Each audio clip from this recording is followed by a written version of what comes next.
이번 시간에는 가계 저주와 영원히 이별하려면 천국 언어로 언행 힘사를 하라는 제목으로 말씀을 전합니다. 가계 저주에서 영원히 해방을 받을 삶을 살아가려면 말이 바뀌어야 됩니다. 천국의 언어로 긍정적인 언어로 바뀌어야 됩니다. 하나님은 크리스천들의 입술로 신한대로 역사하십니다.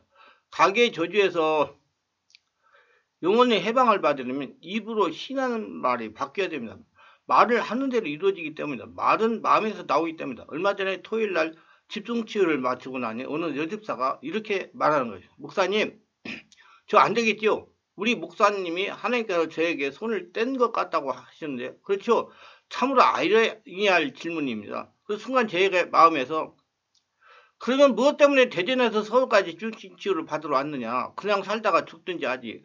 이 여집사는 항상 부정적인 말을 해왔기 때문에 질문도 부정적으로 하는 것입니다. 이 여집사는 말부터 바꿔야 가계의 저주에서 해방을 받을 수가 있습니다. 입술의 시인을 잘해야 됩니다. 제가 여집사에게 말을 바꾸도록 조언했습니다. 그렇게 부정적이 되니까 가계 문제와 우울증과 불면증이 떠나가지 않는 것입니다. 제가 보니 집사님 희망이 있습니다. 하나님께 온전히 회복시켜 주신답니다. 하나님 절대로 집사님을 버리지 않습니다. 모세를 40년 붙잡고 계시면서 하나님께서 원하시는 사람 만들어 사용하셨습니다. 요사이 젊은이들에게 쉽게 들을 수 있는 말이 있습니다. 금수저 불고 태어났다. 흑수저를 불고 태어났다는 말이에요.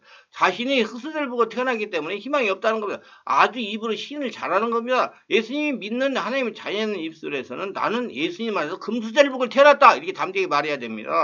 하나님의 자녀로 아브라함의 복을 가지고 태어났기 때문입니다. 그래야 하나님께 들으시고 은수저라도 되도록 축복하시는 겁니다. 입술의 시인을 긍정적으로 해야 돼. 가계에 져서 영원히 해방을 받을 수가 있는 것입니다. 가계에 져서 영원히 해방을 받으려면 말을 이렇게 바꿔 주시기 바랍니다. 첫째, 내가 담대하게 말한 대로 예수님이 하신다는 믿음이 있어야 됩니다. 말에는 힘이 있습니다. 말은 사람을 살리기도 하고 죽이기도 합니다.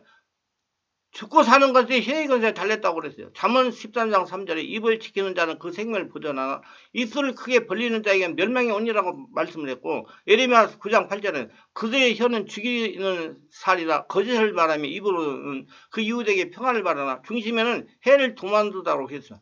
또 말은 사람을 치료하기도 하고 병되기도 합니다. 이와 같은 말씀들을 말을 중요성을 깨닫게 하는 말씀입니다. 말을 어떻게 하는가가 굉장히 중요하다는 것입니다.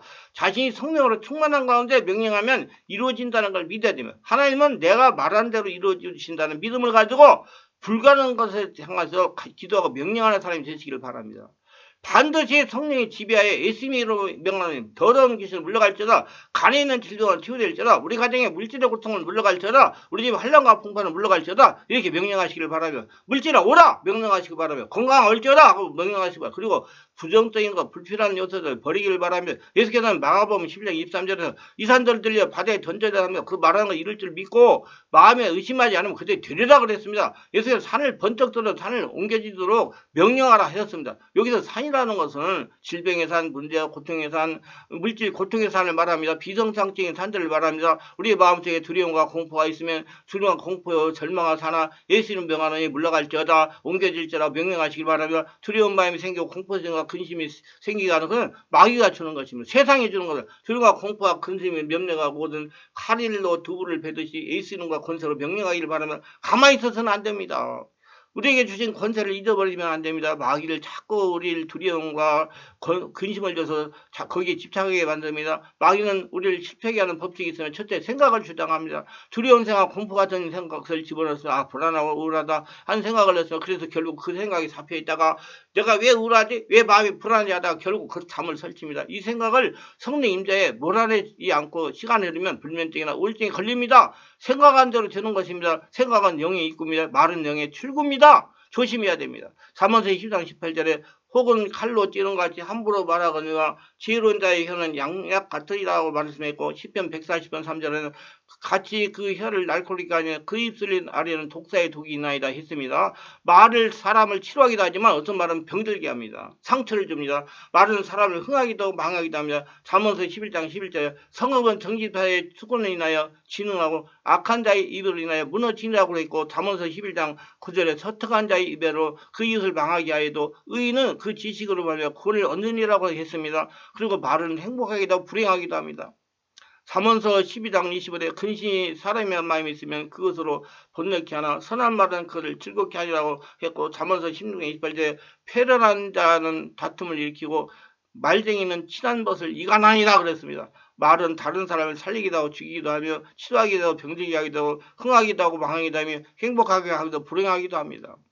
이와 같이 다른 사람에게 절대적인 영향을 미치기도 하지만 더욱 중요한 사실은 자신에게도 그와 같은 영향을 미친다는 겁니다. 잠언서 18장 6, 7절에 미련한 자의 입술은 다툼을 일으키고 그 입은 매를 자청하느니라. 미련한 자의 입은 그를 멸망이 되고 그 입술은 그의 영혼에 그물이 되니라 그랬습니다. 자기가 망한다는 거예요.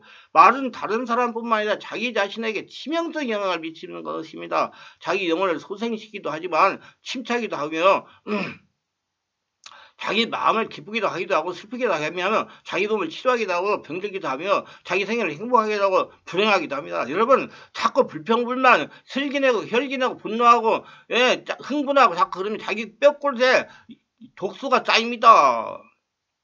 그건 생각과 말의 관계 때문입니다. 사람은 생각한 대로 말하게 되고 말한 것을 계속 생각이 굳어지는 거다. 그럼 말한 대로 되어지는 겁니다. 그래서 현재 상태는 과거 한 말에 대한 결과이고 현재 하는 말은 미래에 대한 결정서. 그러므로 어떤 말을 하면서 사냐가 중요합니다. 야고보서 3장 3절 6절에 우리가 말을 순종케 하려고 그 입에 재갈을 빌려 온몸을 여거하며 또 배를 보라 그렇게 크고 광풍이 밀려가던 것들이 지극히 작은 키로 사고의 뜻을 운전하나니 이와 같이 혀도 작은 지체를 큰 걸 자랑하려다 보라 어떻게 작은 불이 어떻게 많은 나무를 태우는가.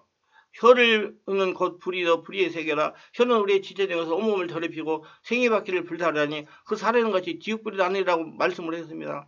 말의 재갈, 배의 키, 자동차의 현도, 비행기 조종관 작은 도구지만 큰 등치의 방향을 결정합니다.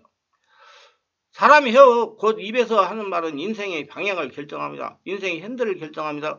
어떤 말을 하느냐가 인생의 행복을 결정합니다. 긍정적인 말을 하면 긍정적인 인생이 되고 부정적인 말을 하면 부정적인 인생이 됩니다. 선한 말을 하면 선한 인생이 되고 악한 말을 하면 악한 인생이 됩니다. 치료하는 말을 하면 자신이 치료되고 병들게 하는 말을 하면 자신이 병이 듭니다. 뼈골에 병이 듭니다. 장기에 병이 듭니다. 미래의 좋은 날을 보기 원한다면 긍정적이고 진취적으로 선한 말을 하시기를 바랍니다. 자기를 위해서라도 절대 믿음의 말을 하나님이 듣고 행하십니다. 인간 생각으로 합리를 가지고 판단 말고 의심을 버리라는 거예요. 예수께서 우리 안에 계시고 우리 이름이 계시니 우리 안에 예수 이름이 계시니 예수 이름의 권세를 의지해서 명령을 하는 것입니다. 우리는 의심하지 말아야 됩니다. 그리고 우리 마음속에 있는 의심이나 비웃음들을 다 내버려야 합니다. 우리 속에 있는 의심과 부정적인 요소와 생각은 자신에게 심각한 해를 가합니다. 예수 믿음에서 왜 성령의 역사가 일어나지 않습니까? 의심하기 때문입니다. 자꾸 판단하고 정죄하기 때문입니다. 합리를 가지고 주장하기 때문입니다. 예수 믿어서 왜 믿음이 생기지 않습니까? 그 마음속에 있는 부정적인 생각이 떠나지 않기 때문입니다. 우리 속에 아직까지 부정적인 요소가 있다면 다 내보내야 됩니다. 누구를 위해? 자기를 위해서. 이럴 때 하나님의 성령이 역사하는 겁니다. 우리 속에 마음속에 쓰레기는 모두 치워야 됩니다. 성령을 기도할 때 치워집니다. 우리 마음속에 부정적인과 의심이 있으면 귀신을 몰아내도 다시 계속 들어오게 돼 있어. 그러면 합리를 추구하고 인간적인 부정적인 생각과 요소 상식적으로 이건 안 된다, 난 안 된다 하는 것들을 완전히 우리 생각 속에서 예수 이름으로 명령해 몰아내두면 예레미야 6장 19절 땅이여 들으라 내가 이 백성이 재앙을 내리니 이것이 그들의 생각의 결과라. 그들이 내 말을 듣지 아니하며 내 율법에 거절하였으면 했습니다. 엉뚱한 생각, 인간적인 생각, 상식적인 생각, 자아, 부정적인 생각, 합리적인 생각 때문에 재앙을 받는다는 것입니다. 이 성경 말씀이 하나님 말씀인 걸 믿으시기를 바랍니다. 재앙이 왜 왔다고 했습니까? 생각의 결과에 의해서입니다. 아이고 나는 이 병으로 아무래도 생각이 더 죽을 것 같다. 나는 평생 이 병을 가지고 있으려나 하고 말을 하는 사람도 있고 나는 원래부터 알레르기 체질이기 때문에 봄에 꽃가루만 나면 두드러기가 생기고 그래 나는 또 겨울만 되면 독감이 대여섯 번 앓아야 겨울을 지날 수가 있어 하는 사람도 있습니다. 그래서 겨울에 독감이 걸리지 않으면 괜히 이상하게 생각하고 그걸 가지고 근심스러워하는 사람도 있습니다. 나는 독감을 대여섯 번 알아야 겨울을 난다. 부정적인 생각을 가지고 있는 사람이 있으면 오늘 다 털어내버리시기 바랍니다. 누구를 위해서? 자기를 위해서. 어떤 사람이 나는 독감을 대여섯 번 알아야 이 겨울을 난다는 부정적인 생각을 가지고 있다면 그대로 되도록 돼 있습니다. 이것은 그것을 믿었기 때문에요. 우리 가족은 유전병이 있어. 우리 조상들은 심장병이 있고 고혈압이 있고 우리 가족들은 간질하는 것이 있어서 나도 아마 그렇게 될 거야. 지금은 젊어서 괜찮지만 60이면 우리 조상들은 그렇게 아플 거야 하는 생각을 가지고 있는 사람은 틀림없이 그대로 60살에 그런 병이 걸리게 됩니다. 그리고 부정적인 생각을 성령으로 도말하시고 쫓아내시기를 바랍니다.